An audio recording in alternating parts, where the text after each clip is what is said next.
In 2009, Fisher-Price released a product called the Rock and Play Sleeper. Essentially, it was a little Fisher-Price device that allowed infants to go inside, fall asleep. It would prop them up a little bit. Sounds harmless, right? Well, so far, since 2009, when these products were released, at least 30 reported infant deaths have taken place in this sleeper. Joining me now to talk about this is Scott Hardy from Top Class Actions.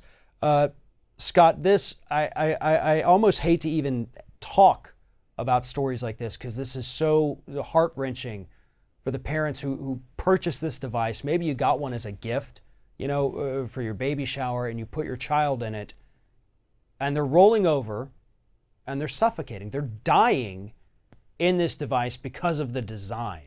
And now there's a massive recall on it. Take it from there. Sure. So a lot of parents bought this, as you mentioned. When you've got a newborn baby and you are trying to get that baby to sleep, you'll do anything you can, right? You're got it on your shoulder, you're rocking back and forth.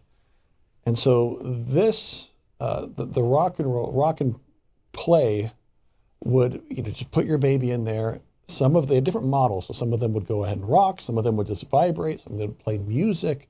They would do all these things to try to get that baby to rest and hopefully give the parent 15 minutes, a half an hour just to be able to take a nap yourself. I mean, you're a father, I'm a father. We know that babies, whenever they're sleeping, we're just thanking the good Lord above so we can try to get some rest. But unfortunately, with this sleeper, as you said, babies were rolling over and suffocating. And I thought it was interesting, in some of these class actions and lawsuits we've seen in the past, the manufacturers would say, oh, the baby wasn't restrained properly because, you'd want to go ahead and put a lap band on there, which in theory should keep them from flipping over and suffocating. But in this recall, we're finding that there were instances of babies that passed away and died and suffocated even though they were properly restrained.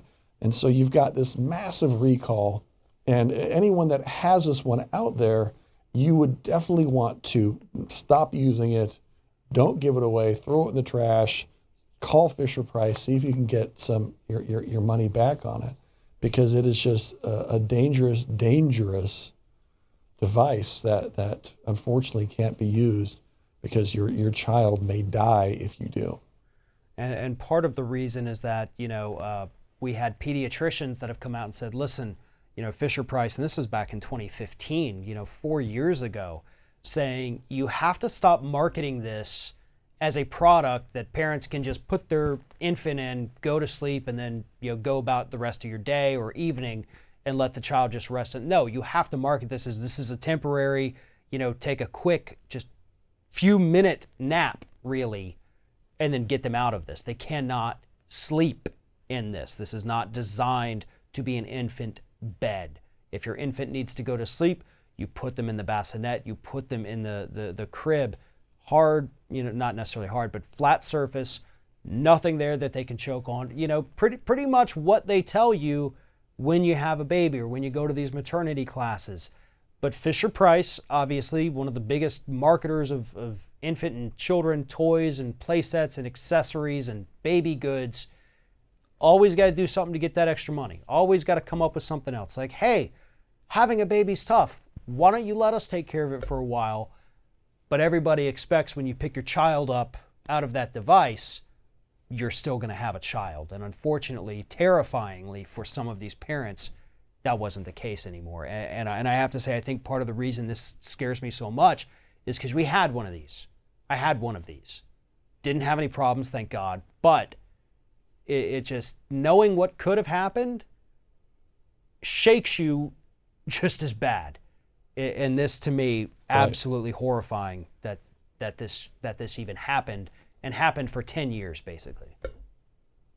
Right. And so Aaron Ryan at Robert Pearson Associates are the attorneys that are really digging into these cases. They're also investigating jogging strollers that are breaking and kids are falling out and getting hurt.